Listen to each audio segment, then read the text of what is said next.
चलिए तो बच्चा लोग, लास्ट क्लास में हम लोग थोड़ा सा डिप सर्कल से पहले तक पूरा जान गए थे कि एपेरेंट डिप क्या होता है, एंगल ऑफ डिप क्या होता है ना। अ, हम लोग ये भी जान गए थे कि एंगल ऑफ डिप को मेजर करते हैं डिप सर्कल से, isn't it?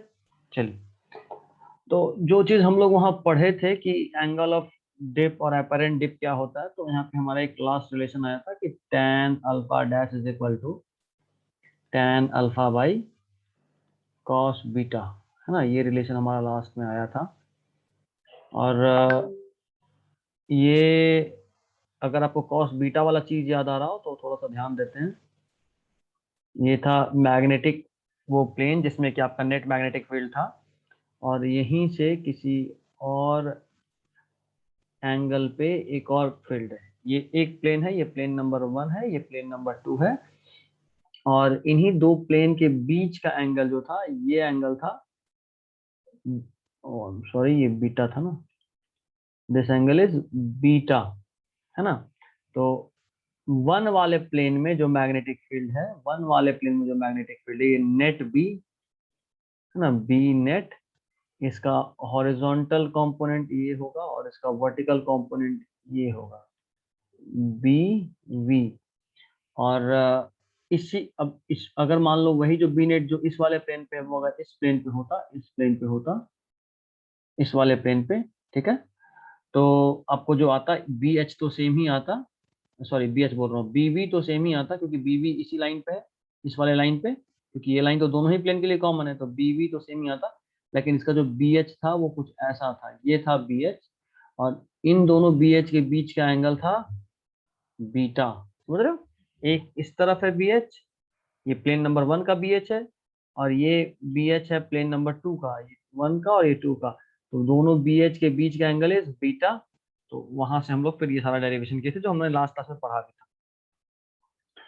अब एक और क्वेश्चन में हम क्या कर रहे हैं कि जो मेरा ये जो एक प्लेन था प्लेन नंबर 1, ये उसी बेस से, इसी बेस से मैंने ड्रॉ करा है एक प्लेन नंबर 2। अब इस वाले प्लेन को हम 90 डिग्री से घुमा रहे हैं, कितने डिग्री से, 90 डिग्री, मतलब पाई बाई 2 से, है ना, पाई इज 180 डिग्री, तो 90 इज पाई बाई 2। तो अगला पॉइंट लिखिएगा, इफ एपरेंट मेरिडियन, देखो इस वाले मेरिडियन को एपरेंट बोले हैं, है ना, ये तो ओरिजिनल मेरिडियन था। लिखिए, if apparent meridian is rotated by, if apparent meridian is rotated by an angle pi by 2, by an angle pi by 2, mind it मैंने 90 नहीं लिखा, पाई बाई 2 लिखा, क्योंकि आपसे बोर्ड जो पूछेगा वो पाई बाई 2 के टर्म्स में ही पूछेगा। तो बड़ा सिंपल सा बात है बाबू, tan अल्फा डैश, देखो पिछले वाले को क्या बोले थे, tan alpha dash is equal to tan alpha by cos beta. एक बात वापस से ध्यान दिला रहा हूँ, tan अल्फा डैश इस वाले प्लेन का, प्लेन नंबर 2 का एंगल ऑफ डिप है, और tan अल्फा जो है वो प्लेन नंबर 1 का एंगल ऑफ डिप है, याद आ रहा ना। जो ओरिजिनल मेरिडियन था, मैग्नेटिक मेरिडियन था, वो प्लेन नंबर उसका बी नेट और बी एच के बीच का एंगल, ओरिजिनल वाले का बी नेट और बी एच के बीच का एंगल था अल्फा, ठीक है। अब यही अगर किसी, ये मैग्नेटिक मेरिडियन की हम लोग बात कर रहे हैं, अगर मैग्नेटिक मेरिडियन के अलावा किसी और मेरिडियन में बात करेंगे तो इसी अल्फा का नाम होगा अल्फा डैश, ठीक है, या alpha dash, alpha double dash, या कुछ भी। और इस tan अल्फा डैश का वैल्यू होगा tan अल्फा, मतलब angle of tan of angle of dip of magnetic meridian by cos beta. यहाँ पे बीटा क्या है, तो ये बीटा इस एक्चुअल मैग्नेटिक मेरिडियन का एपेरेंट मेरिडियन के बीच का एंगल, एक्चुअल मैग्नेटिक मेरिडियन का एपेरेंट मैग्नेटिक मेरिडियन के बीच का एंगल, ये एंगल है बीटा। तो अभी हमने उस मैग्नेटिक मेरिडियन को और घुमा दिए, देखो अल्फा मतलब बीटा तो पहले से घुमा हुआ था, theta by sorry pi by 2 और घुमाए, तो मतलब आप इसको घुमाकर और 90 डिग्री जब घुमाए तो ये कुछ यहाँ पहुंच चुका है, यही वाला, यही वाला घूम के यहाँ पहुंचा है, कुछ नया नहीं किए। तो देखो यहाँ से एंगल सोचो तो कितना हो गया, अभी दोनों मेरिडियन के बीच का एंगल कितना, बीटा तो सिर्फ इतना ही दूर था, और इतना दूर 90 है। समझ में आ रहा? टोटल एंगल कितना हो गया? टोटल एंगल 90 प्लस बीटा हुआ। तो tan अल्फा डबल डैश का value tan alpha by cos of angle between two meridian, cos of angle between two meridian, दोनों के बीच का एंगल कितना है बताइए? Beta plus pi by two, यही है ना? ठीक है। Cos pi by two plus beta, cos pi by two plus beta, cos theta plus 90 या कॉस 90 प्लस थीटा, जो बोलो।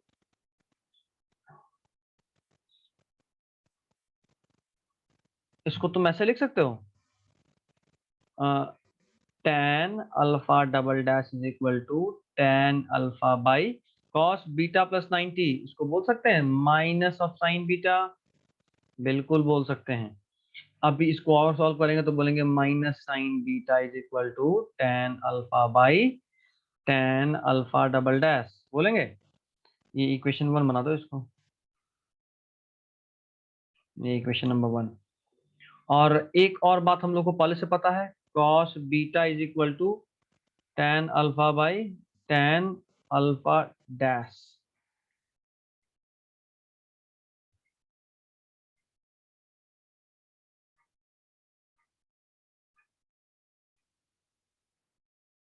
पता नहीं पता? अरे अभी यहां से तो पता ही है ना, यहीं से लिख दिया हूं देखो। ठीक है, चलो। अभी एक बात समझो, इन दोनों को जब हम मैच करेंगे ना, मतलब करेंगे क्या, तो इसको इक्वेशन 2 बना दो। इक्वेशन 1 का स्क्वायर प्लस इक्वेशन 2 का स्क्वायर, जब दोनों को स्क्वायर करके ऐड करेंगे तो हमको एक बहुत प्यारा सा वैल्यू मिलेगा, जो आपको याद रखना है। Cot square alpha is equal to cot square alpha dash plus cot square alpha double dash.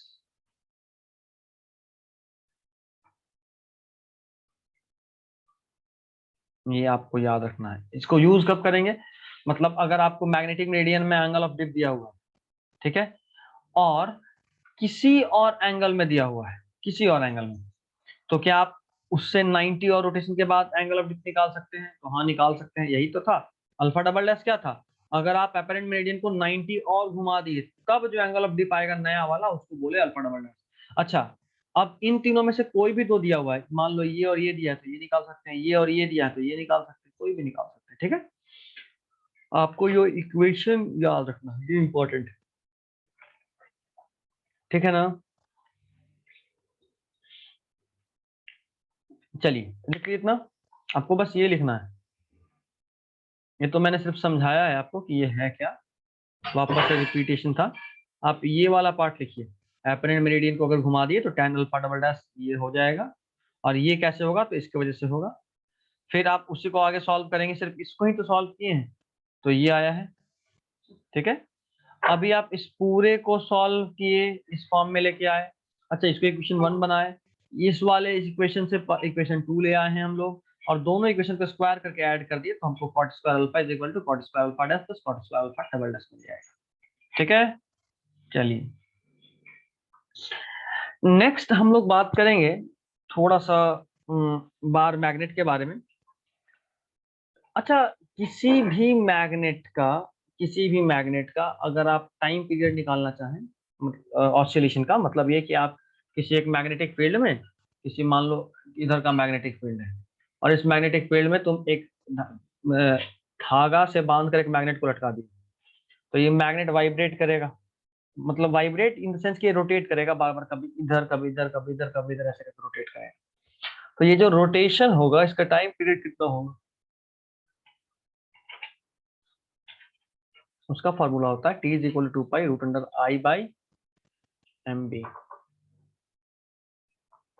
दो बात ध्यान देने का, ये आई क्या है? I is moment of inertia, और मोमेंट ऑफ इनर्शिया का वैल्यू जो आएगा वो आएगा एम एल स्क्वायर बाई 12। ये कैसे पता?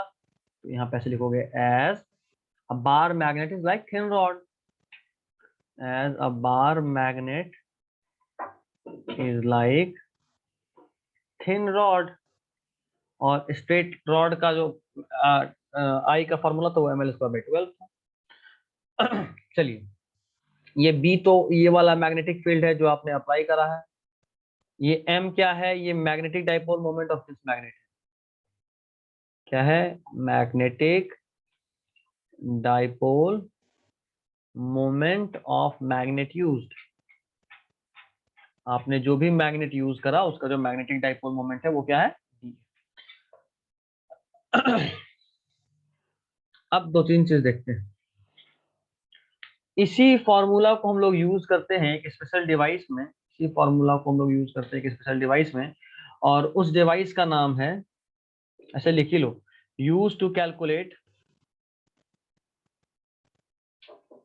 यूज, उस डिवाइस को आपको नहीं पढ़ना, सिर्फ याद रखिए, use to calculate the dipole moment of vibration magnetometer. देखो, क्योंकि तुमको आई पता है, फिक्स है हमेशा, आई हमेशा फिक्स है। अच्छा, टाइम आप घड़ी से मेजर कर सकते हो कि अच्छा इतना देर में अब इतना घुमा, अब इतना घुमा, अब इतना घुमा, अब इतना घुमा, इस तरह से। ठीक है, ये भी आप मेजर कर सकते हो। तो टाइम आप मेजर कर सकते हो, मैग्नेटिक मतलब आई जो है तुम्हारा, आई, ये आई भी तुमको फिक्स ही है। आई जो है वो तुम्हारा फिक्स है ना, क्योंकि एम एल स्क्वायर बाई 12 तो फिक्स है। अच्छा, ये बी तुम अप्लाई कर रहे हो तो तुमको ये भी पता है, तो तुम ये आराम से निकाल सकते हो कि इसका मैग्नेटिक डाइपोल मोमेंट कितना होगा।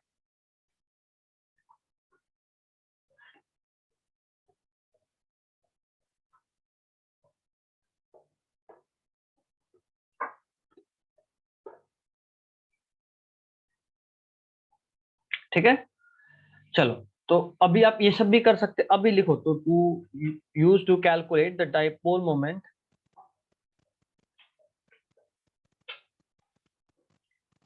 Dipole moment of vibrational magnetometer, vibrational magnetometer, vibrational magnetometer का डाइपोल मोमेंट को वो मेजर करने का काम करता है। अच्छा, इस फॉर्मूला को हम लोग एक और चीज में यूज कर सकते हैं। इसका दूसरा यूज देखो, लिखो दूसरा यूज, टू फाइंड, उस रूम में चले जाओ, लिखो दूसरा यूज, या स्टार बना लो, लिखो to find value of, to find value of B, B is this external magnetic field, bracket में लिख दे रहा हूं, B external of some unknown place, of some unknown place. देखो, हमको पता है कि मेरे घर के पास क्या मैग्नेटिक फील्ड है, और हम चाहते हैं कि हम तुम्हारे घर के पास मैग्नेटिक फील्ड निकालें।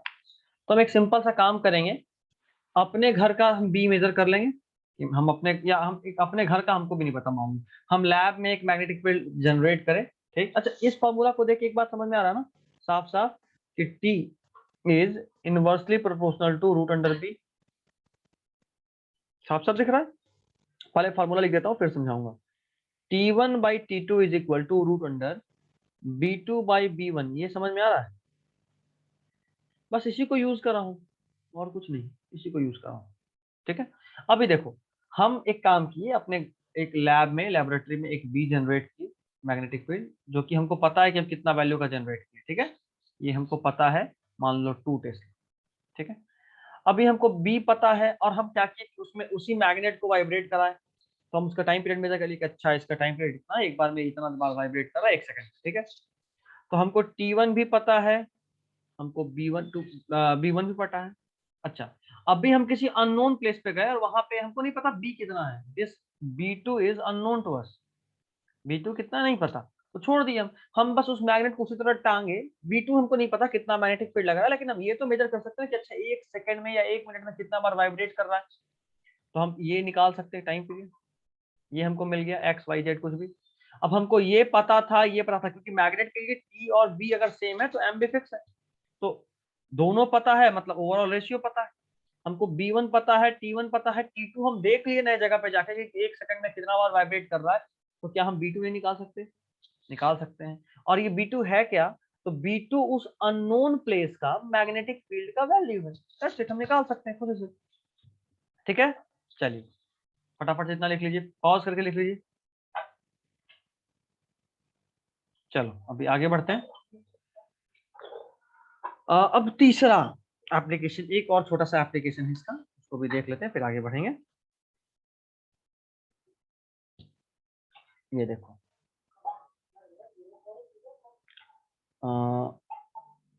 ऐसा एक मैग्नेट है, ठीक है, ये एक मैग्नेट है मेरा, एक थोड़ा नया सा, ठीक है, इसका नॉर्थ पोल इधर है और साउथ पोल इधर है, ठीक है, और हम इसके साथ एक और मैग्नेट ले लिए, एक और मैग्नेट लिए, और इस बार जो नया मैग्नेट लिए हैं, इस बार जो नया मैग्नेट लिए हैं वो थोड़ा सा छोटा है उससे, बट उससे कोई खास फर्क नहीं पड़ेगा हमें, हमारा काम सिर्फ इन दोनों मैग्नेट का रिलेशन देखना है। तो अभी हम ये चीज देखें कि मेरा एक मैग्नेट और ये दूसरा मैग्नेट, इसका भी नॉर्थ इधर और साउथ इधर, ठीक है।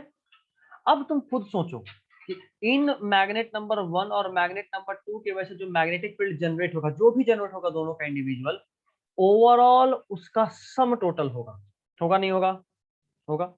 तो इस केस में जो एम नेट हो जाएगा, इसे बड़ा सिंपल सा बात है, पर देख लो, एम नेट हो जाएगा m1 प्लस m2 होगा, और यहाँ पे याद रखना है कि here comes to be T1, अच्छा नहीं बस इतना है।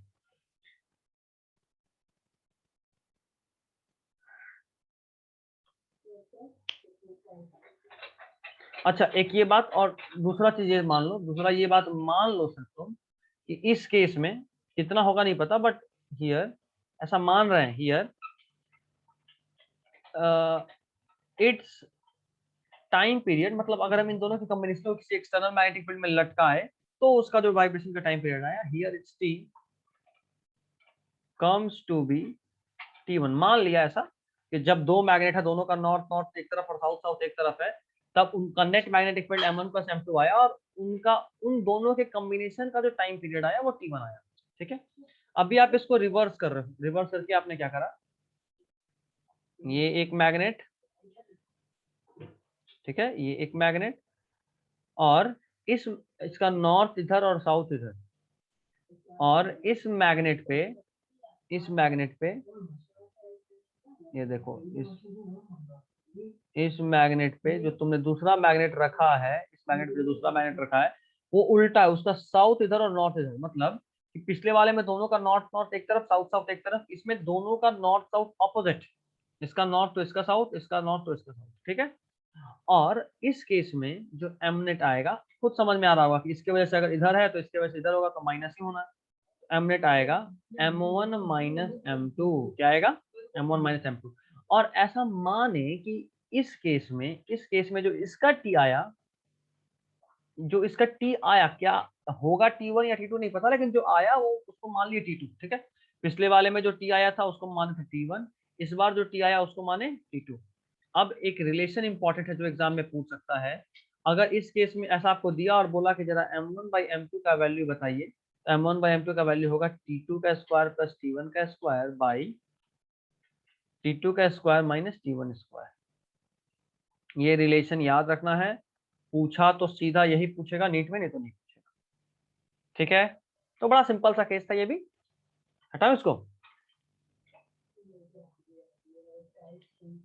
चलिए इसको भी हटा रहा हूं। अब भी हम लोग अगला केस देख रहे हैं। अब मतलब ज्यादा कुछ नहीं है, इन्हीं सबका एक ओवरऑल बस समझो पेज भरने का तरीका। देखिए, if if bar magnet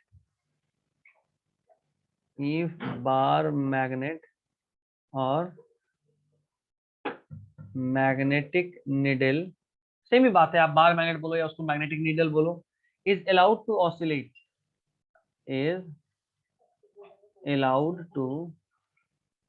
oscillate, अगर आप उसको ऑसिलेट कर रहे हो तो देखेंगे, तीन केस पढ़ेंगे। पहला, in magnetic meridian, in magnetic meridian, मतलब अगर आप मैग्नेटिक मेरिडियन में किसी मैग्नेटिक निडल को ऑसिलेट करा रहे हो, तो टी का फॉर्मूला तो सब लोग जानते हैं, T is equal to 2 pi root under I by M B, यही पढ़े ना फॉर्मूला, यही पढ़े, तो कोई बड़ा बात नहीं है। हाँ तो बड़ा बात क्या है, बड़ा बात ये बी है,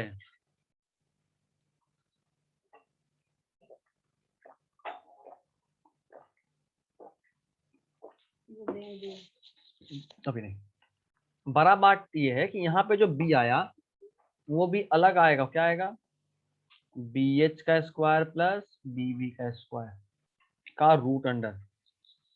तो ऐसा बात है बाबू, हम लोग जो मैग्नेटिक मेरिडियन में पढ़े थे, यही तो पढ़े थे कि ये बी नेट है, बी नेट का कंपोनेंट इस तरफ BH और इस तरफ BV। तो नेट मैग्नेटिक फील्ड को क्या लिख सकते हैं, लिख सकते हैं रूट अंडर BV का स्क्वायर प्लस BH का स्क्वायर, वही लिखा हूं। ठीक है, ये पहला केस। अभी दूसरा केस का बात कर रहे हैं, इन हॉरिजॉन्टल प्लेन, अगर सिर्फ इस प्लेन में रखें, ऐसा कोई प्लेन,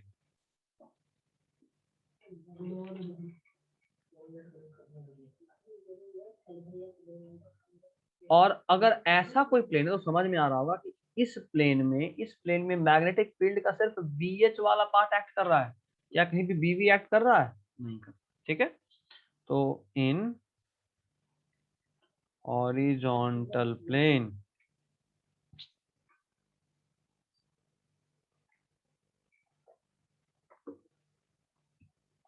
हॉरिजॉन्टल प्लेन में मेजर कर रहे हैं, T is equal to 2 pi root under I by MBH। समझ में आ रहा है BH क्यों लिख दिया, क्योंकि BV का कोई एक्शन नहीं है इस प्लेन में। ठीक है, चलिए अब ठीक उसी तरीके से तीसरा case, in vertical plane perpendicular to magnetic meridian, मतलब ये है मैग्नेटिक मेरिडियन, इसके परपेंडिकुलर कोई एक ऐसा प्लेन है, ये प्लेन है, ये वाला। ठीक है, तो ये प्लेन जो इसके परपेंडिकुलरली बाहर भी आ सकता है, अंदर भी जा सकता है, कैसा भी हो सकता है, ऐसा कोई प्लेन है। तो तुमको समझ में आ रहा है कि इस प्लेन पे इस BH का कोई कंपोनेंट काम नहीं कर रहा है, दिख रहा है, शायद समझ पा रहे होगे।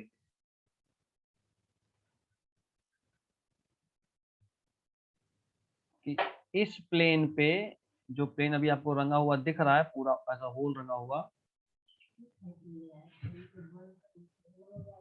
वापस से दिखा रहा हूँ, इस प्लेन पे, इस प्लेन पे, इस प्लेन पे, इस प्लेन पे, इस प्लेन पे इस BH का कोई कंपोनेंट एक्ट नहीं कर रहा है, क्योंकि इन दोनों के बीच का एंगल कितना है, देखो ध्यान से, कितना, 90।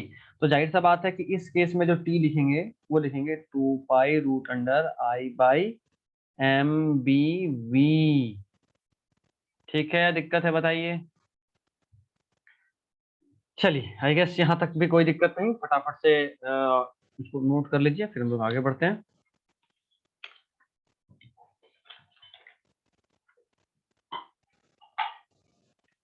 हटाऊं, चलो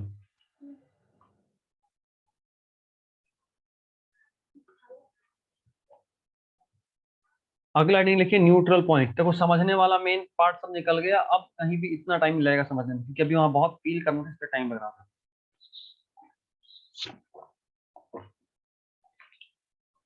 अभी तक हम लोग पढ़े ज्यादा नहीं है, बस फील करने वाला पार्ट था, इसलिए टाइम लगा। चलिए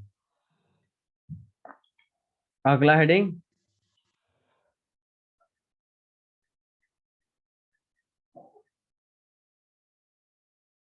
न्यूट्रल पॉइंट। सबसे पहले तो न्यूट्रल पॉइंट कहते किसको है, तो उसका डेफिनेशन हम एक वर्ड में लिख देना है। न्यूट्रल पॉइंट उस पॉइंट को बोलते हैं जहां बी नेट जीरो हो, एनी पॉइंट जहां पे नेट मैग्नेटिक फील्ड जीरो हो, उसको क्या बोलते हैं, न्यूट्रल पॉइंट। अब देखो अलग अलग case, for a bar magnet placed such that, for a bar magnet placed such that, कोई बार मैग्नेट इस तरह का प्लेस्ड है, जैसे पहला केस,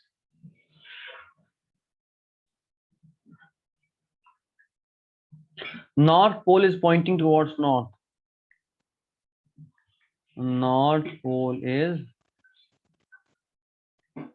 pointing towards north, और ये नॉर्थ का जो बात कर रहे हैं वो ज्योग्राफिकल नॉर्थ का नहीं बात कर रहे हैं, ये मैग्नेटिक नॉर्थ का बात कर रहे हैं, तो ब्रैकेट में लिख देते हैं मैग्नेटिक नॉर्थ।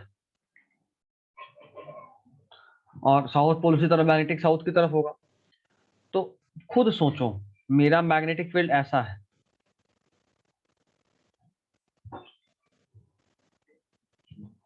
ठीक,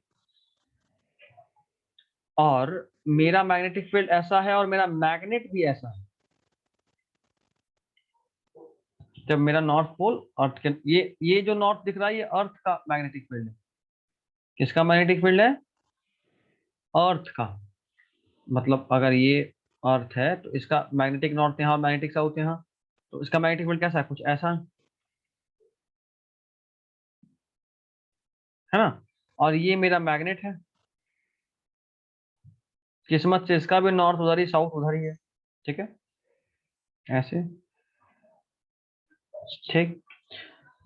अगर ऐसा है, अगर ऐसा है तो इनफाइनाइट नंबर ऑफ पॉइंट ऐसा मिलेगा, इनफाइनाइट नंबर ऑफ पॉइंट ऐसा मिलेगा जहां पे कि न्यूट्रल पॉइंट मिलेगा। और वो न्यूट्रल पॉइंट मिलेगा कहाँ? इस सर्कल में। ऐसा एक सर्कल बनेगा यहाँ पे, उस सर्कल में जो मैग्नेट के चारों तरफ बने। कैसे पता भाई? तो सिंपल सा तो बात है बाबू।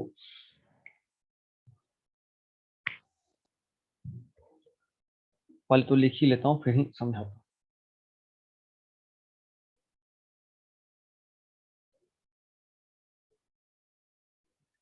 लिखिए,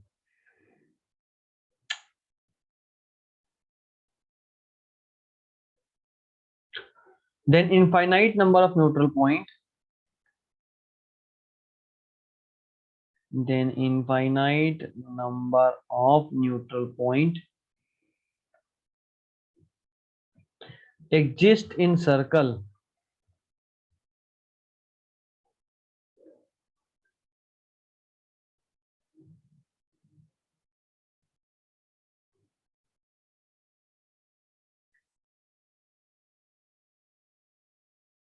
और जो सर्कल होगा वो इक्वेटोरियल होगा,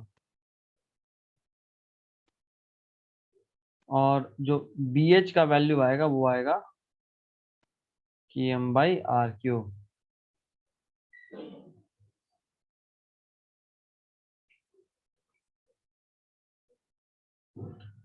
देखो ये बड़ा अजीब बात है कि आखिर कैसे ये यहाँ पे न्यूट्रल पॉइंट आएगा। न्यूट्रल पॉइंट का मतलब ये कि इन सब जगह पे नेट मैग्नेटिक फील्ड जीरो होगा।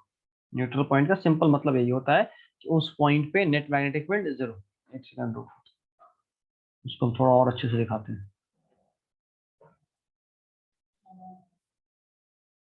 हाँ, तो हम लोग थे कि भाई आखिर आखिर ये जानेंगे कैसे, ये फील कैसे लें कि जब हम किसी मैग्नेट को ज्योग्राफिक नॉर्थ की तरफ रखें, दोनों का नॉर्थ नॉर्थ सेम कर दें, तो फिर ऐसा क्यों होता है?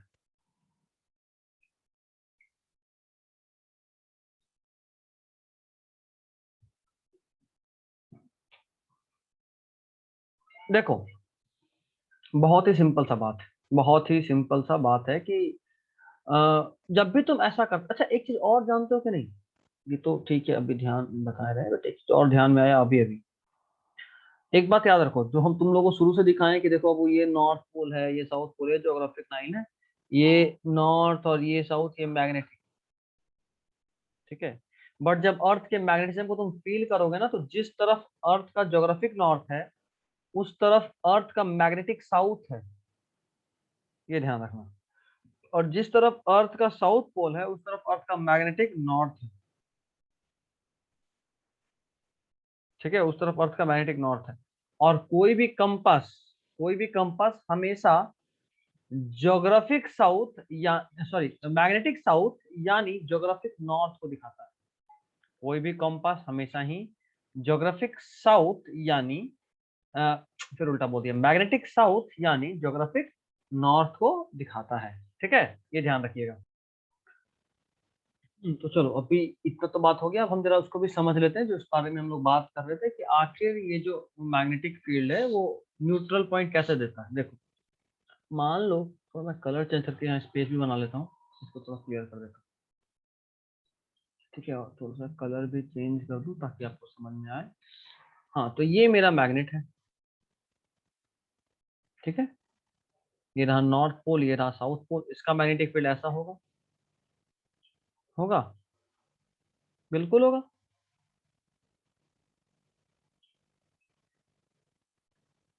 यही होगा ना। और अगर हम यहीं पे अर्थ का लें, तो अर्थ का भी नॉर्थ, क्योंकि दोनों का नॉर्थ आप एक साइड प्लेस करे हो, दोनों का मैग्नेटिक नॉर्थ आप एक साइड प्लेस कर रहे हो, तो इधर से भी होगा अर्थ का, तो अर्थ के मैग्नेटिक नॉर्थ से निकल रहा होगा और साउथ की तरफ जा रहा होगा। ये रेड वाला अर्थ का मैग्नेटिक फील्ड है, किसका मैग्नेटिक फील्ड है? अर्थ का बी है, ऐसा। अच्छा एक बात समझो जरा, इस पॉइंट पे देखो तो, इधर है अर्थ का और इस तरफ है मैग्नेट का, तो ऐसा चांस बनता है ना कि इस जगह पे दोनों का मैग्नेटिक फील्ड इक्वल हो जाए। और अगर मैग्नेटिक फील्ड इक्वल हो गया तो क्या वहां न्यूट्रल पॉइंट मिलेगा? हाँ मिलेगा। अच्छा न्यूट्रल पॉइंट पे दो बात, एक बात तो हम लोग सीधा सीधा लिखे कि बी नेट जीरो है, और इसका कंक्लूजन भी लिख देते हैं, बी नेट जीरो मतलब मैग्नेटिक फील्ड ऑफ मैग्नेट और मैग्नेटिक फील्ड ऑफ अर्थ उस पॉइंट पे इक्वल होंगे मैग्नीट्यूड में। होंगे नहीं होंगे? बिल्कुल होंगे। और दूसरा बात, B of magnet and B of earth is opposite in direction, तभी न होगा। इस पॉइंट पे अगर दोनों का मैग्नेटिक फील्ड इक्वल ऑपोजिट है और मैग्नीट्यूड इक्वल है तो ही तो बी नेट जीरो होगा। एक पॉइंट तो ये। और इस केस में जो बचा वो बी एच, उसका वैल्यू ये होगा, क्योंकि बी भी इक्वल हो सकता है, बी एच तो हर पेन में अलग अलग होता है। ठीक है, चलिए तो ये था एक बात, दोनों का नॉर्थ अगर एक साइड है। दूसरा case, north pole of magnet